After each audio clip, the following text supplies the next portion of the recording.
Egypt, 30 BC. The day, August 12th. The most dramatic day in the history of the 1,000-year-old civilization of Egypt. Cleopatra VII of the Ptolemy dynasty, queen of Upper and Lower Egypt, commits suicide by allowing herself to be bitten by an asp, the symbol of ancient Egypt. By this action, Cleopatra not only ends her life, she also delivers her beloved city, Alexandria, and the entire Egyptian empire into the hands of her bitter enemy, the aggressors from the north, the Romans. Thus ends one of the most glorious monarchies in the history of civilization.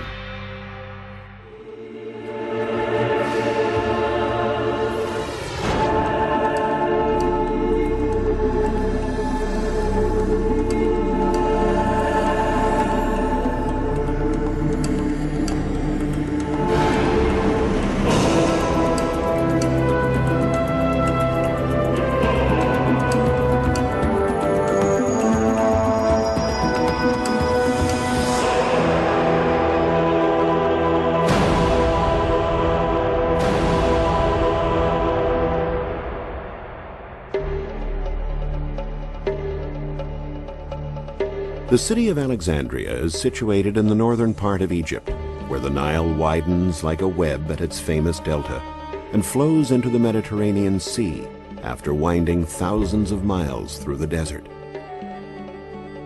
Today, Alexandria has the second largest population in Egypt after Cairo. From the time it was founded in 332 BC by Alexander the Great, it remained the capital of Egypt until the death of Cleopatra, when the kingdom became part of the Roman Empire and one of the richest provinces in North Africa. The rapid urbanization of Alexandria has made it difficult to find treasures in the ancient city center, where ruins remain buried beneath city streets and buildings. The situation is quite different than it is in the religious centers of Karnak and Luxor, and the ancient city of Thebes, where streets, buildings, and huge monuments still allow us to imagine their original splendor. The Alexandria of Cleopatra's time, the marvelous city the queen loved more than any other, has therefore been lost forever. However, if we look closely, we can still piece together the way in which Cleopatra lived and the reasons Alexandria was such a powerful capital.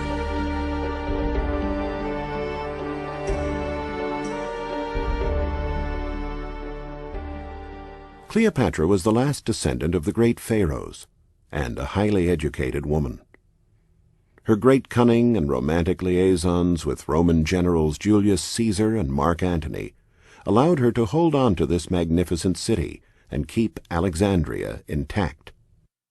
For more than 2,000 years, Alexandria was the largest city of Egypt. Its great port and the way it was laid out by Alexander the Great allowed it to grow quickly. When Cleopatra took over in 51 BC, it was the commercial and political hub of the Egyptian Empire. We can imagine Cleopatra looking out lovingly over her city, perhaps from a perch in the magnificent lighthouse on the island of Pharos. The stones from the fallen lighthouse now lie crumbled in the sea. But when it was built in 280 BC, the lighthouse of Pharos at Alexandria was one of the 7 wonders of the world.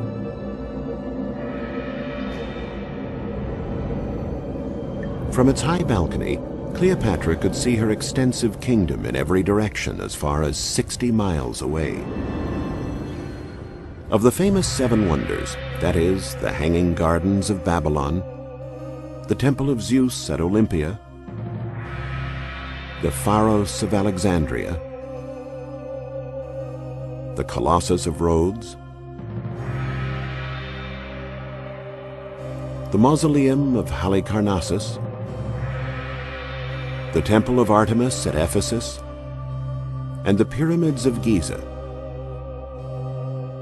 Only the pyramids are still standing today.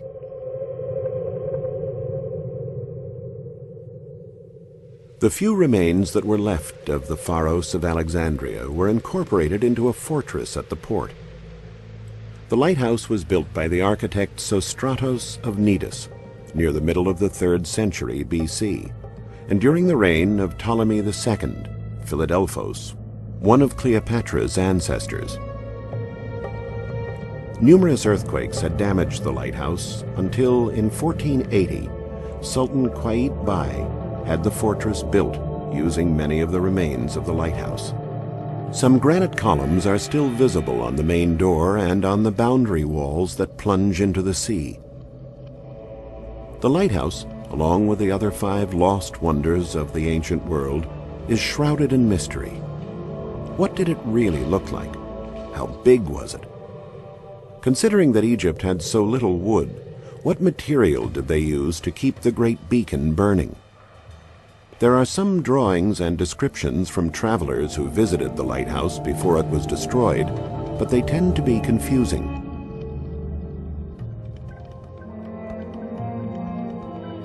What does exist, however, although it was never made public, is a small-scale copy of the lighthouse in perfect condition, made in the same period as the real one. It is here in a place called Abu Sir, a village nearly 25 miles from Alexandria. The archaeological remains of the ancient city of Taposiris Manya, a thriving North African city during Cleopatra's lifetime, surround the village. This lighthouse, just over 50 feet high, doesn't have the majesty of the Pharos, but it does give us an idea of what it must have looked like. The great lighthouse was 3 stories high, with the first story square, the second octagonal, and the third circular. Perhaps it wasn't the only one of its kind built. The coastline between Alexandria and Taposiris could have had many such lighthouses. If we project this architectural model upon the old fort in Alexandria, we can see what the great lighthouse looked like. It is a 3-story structure, surrounded at the base by some small temples and an enclosure. The light it projected could be seen tens of miles away, and even to this day, we still wonder how that was possible. They must have used reflecting mirrors, but the fuel must have been wood, hard to find in the area, or straw mixed with animal dung, a compound that emitted great heat but little light. Archaeologists have recently guessed that the enclosure was for storing flammable material, perhaps petroleum that was already being used in those days. For Cleopatra, who might have wanted to look for a sailing ship on the horizon bringing messages from Rome, the building was perfect. It was 500 feet high, a record for a monument of the ancient world.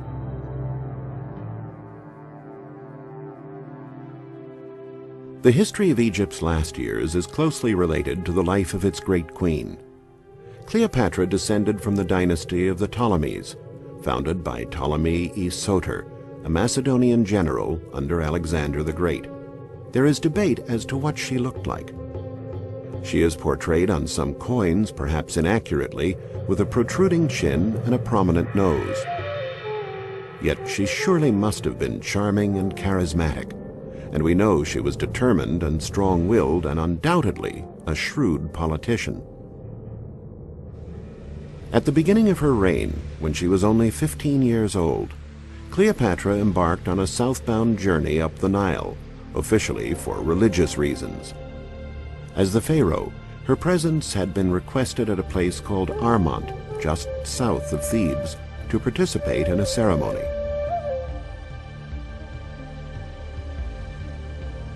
It may have been on this trip that Cleopatra for the first time saw the Great Pyramids of Giza near Cairo.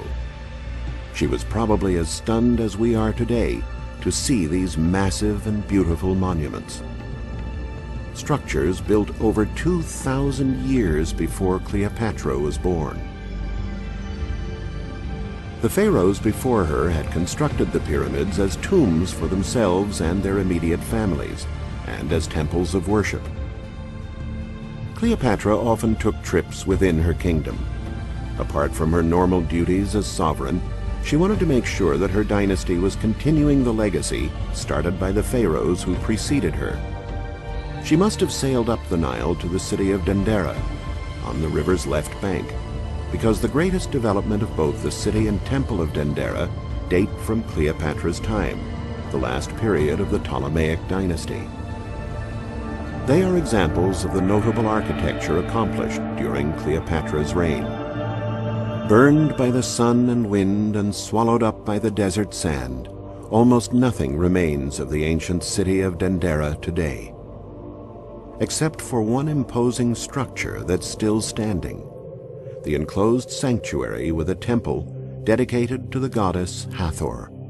Hathor, wife of Horus and mother of Ihi, god of music, was the ancient Egyptian goddess of love and was generally depicted with human features. Horus was the son of Isis, the mother god of Egypt, and of Osiris, god of the underworld and judge of the dead. The personal implications connected to worshipping these powerful gods was surely the main reason why Cleopatra was interested in the sanctuary. These implications are still legible in stone and are one of the most interesting enigmas of ancient Egyptian history. In ancient times, Dendera was called Tantere, but under the Ptolemaic dynasty it was known as Tantyris, its Greek name. Cleopatra would have been familiar with both names, since, according to ancient sources, she spoke 7 languages. To this day, the sanctuary appears like a real city surrounded by mighty walls, 330 yards long on both sides.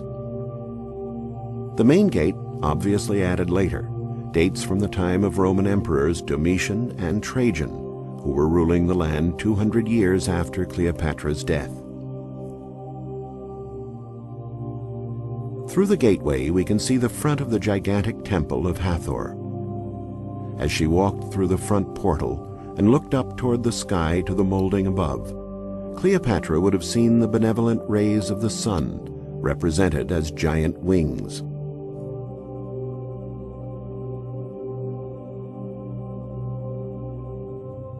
On the inside, there is a depiction of one of the countless images symbolizing motherhood that are scattered around the temple. It illustrates the goddess Isis seated, breastfeeding little Horus, the future husband of Hathor. Along the temple's side wall, we can see Hathor breastfeeding Ihi in the presence of a pharaoh paying them homage.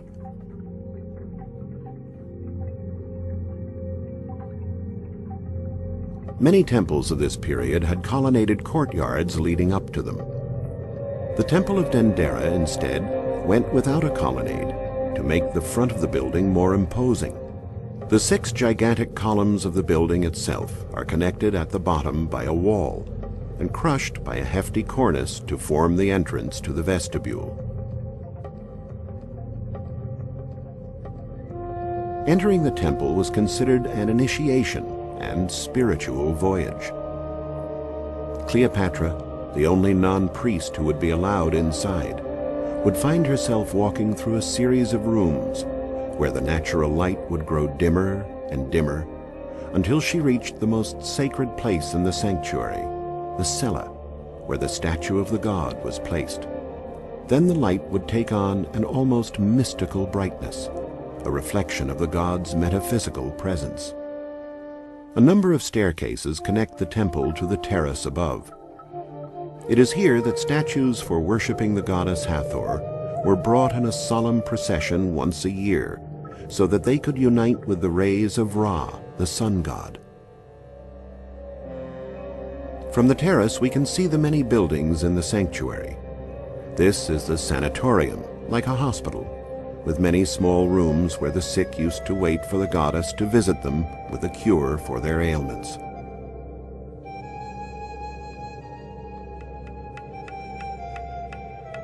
This well-preserved building is one that dates from the period when Egypt was already a Roman province. It is the Mamisi of Trajan.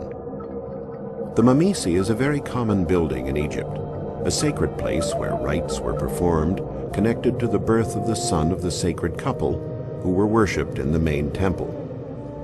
The Mamisi at Dendera is dedicated to Ihi, Hathor's son.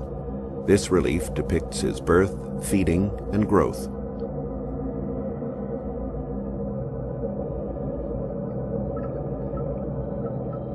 Standing out from those who are worshipping the sacred child is this figure, dressed like a pharaoh, whom we meet in the main temple. But he's not Egyptian. The hieroglyphic text identifies him as Nero, the Roman emperor. These figures on the boat of life are Emperors Augustus, Tiberius, Caligula, Claudius, and Nero. On the south side of the temple, shaped like lions' heads, are gargoyles, which, besides being decorative, carried rainwater to the outside of the building.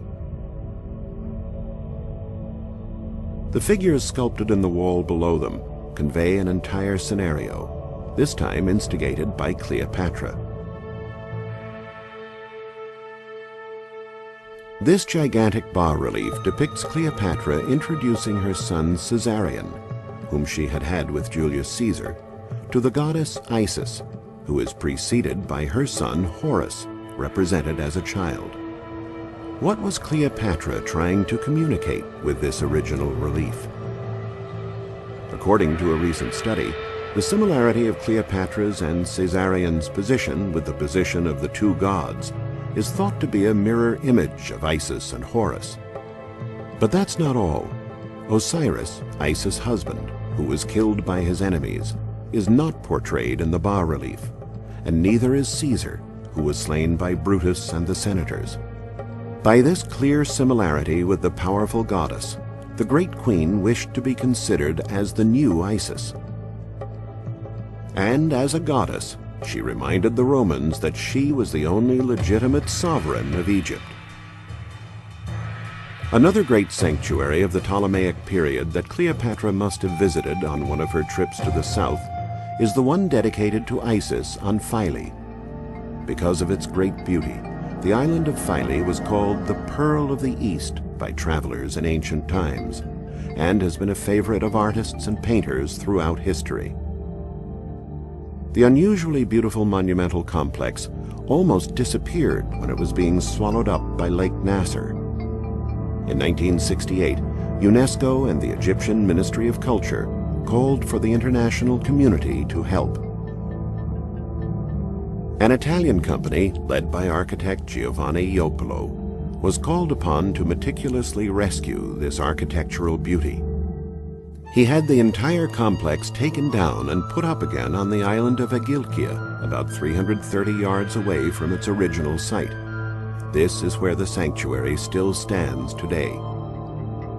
It took almost 7 years to finish the work of surveying, taking down, transporting, restoring, and reassembling the millions of stone blocks that made up the original sanctuary.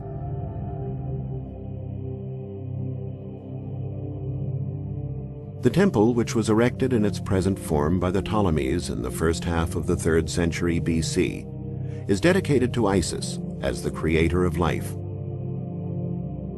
She is portrayed there in numerous bas-reliefs as the goddess who brought her husband Osiris back to life after he was murdered by his brother Seth. Pilgrims traveled to the temple from every part of Africa and beyond. Even the Roman emperors were devoted to the goddess. Proof of this is found in the elegant pavilion that the Emperor Trajan had built. Despite its monumental appearance, it was an airy structure that was large enough for processions to enter inside.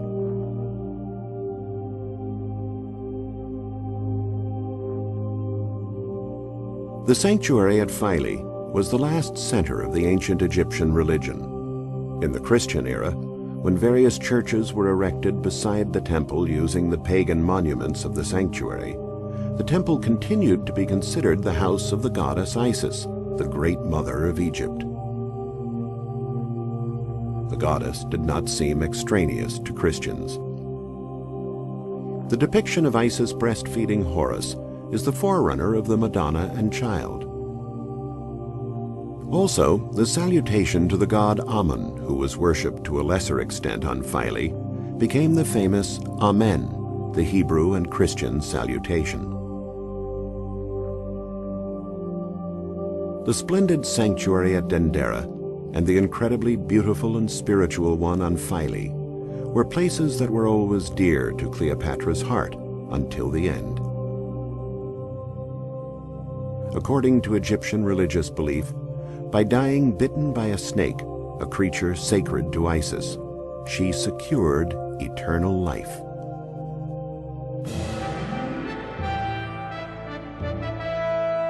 When Cleopatra went to Rome in 47 BC with the son she had had with Julius Caesar, the magical civilization she represented followed her to the new capital of the world.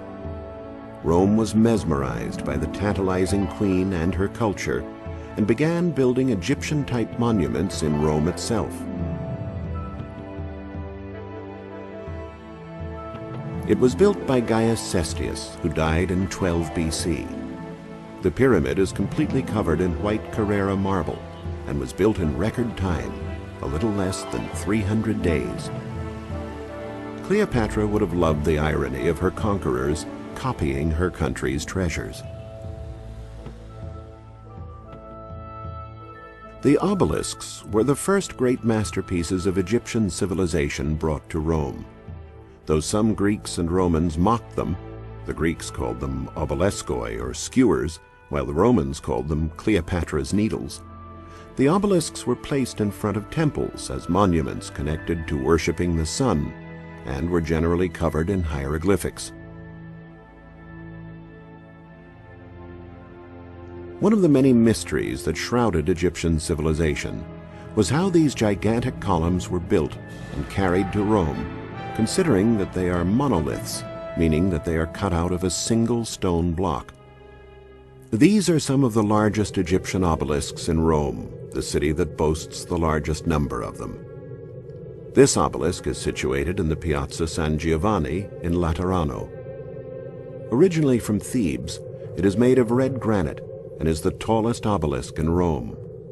Emperor Constantius had it moved to Rome in 357 AD. The obelisk in the Piazza del Popolo was erected by the great pharaoh Ramses II. Originally it was at Heliopolis, but Emperor Augustus had it moved to Rome in 10 BC to commemorate the 20th anniversary of Cleopatra's defeat. Over the years, Rome's collection of statuary, bas-relief, and precious objects from Egypt grew. The Capitoline museums house many statues of Egyptian gods and sphinxes, like this one in red Aswan granite that dates from the time of Cleopatra. It was found in 1856 in the Via Sant'Ignazio in Rome, a street in the city center where much evidence of Egyptian sculptures has been found. But that's not all. A number of excavations have confirmed the presence of an Egyptian temple in the heart of Rome, a possibility that seemed unbelievable before. Here in the zone of the ancient Campus Martius, a great temple existed that was dedicated to Isis and Serapis, an Egyptian god invented by one of Cleopatra's ancestors. The monument has been completely lost, but it looked much like the other famous Egyptian temples, those on Philae and at Dendera. The Romans were not the only ones who came here. The Egyptians did too. Their community, the largest group of foreigners living in Rome, is located in the present-day quarter of Trastevere. Cleopatra probably never imagined she would have such influence on the Romans. The passion, interest in, and enthusiasm for all things Egyptian that has engrossed Europeans over the ages is the legacy of this educated and refined queen, the shrewd politician and loving mother who never lost her concern for the needs of her people. After the dark shadow cast on her personality by the Roman victors, Cleopatra's image has now taken on a brighter light. Though there is still some debate among scholars as to what she really looked like. According to some writers, she was beautiful. To others, she was not. The few Egyptian portraits we have, like the one at Dendera, are sketchy. and there are far too many portraits, busts, and statues believed to be her that it is hard to know which is the true depiction. Perhaps it would have remained one more unsolved mystery if it hadn't been for art historian Paolo Moreno. He believed that the Esquiline Venus housed at the Capitoline Museums is in reality a full-figure portrait of Cleopatra, done while she was living in Rome. Many scholars now share this belief. Seeing her portrait in this statue is like bringing the great queen back to life. Cleopatra herself would have loved this, for one of her strong beliefs was the saying, "Keeping your face is keeping your soul." In many hearts, the face and soul of Cleopatra live forever.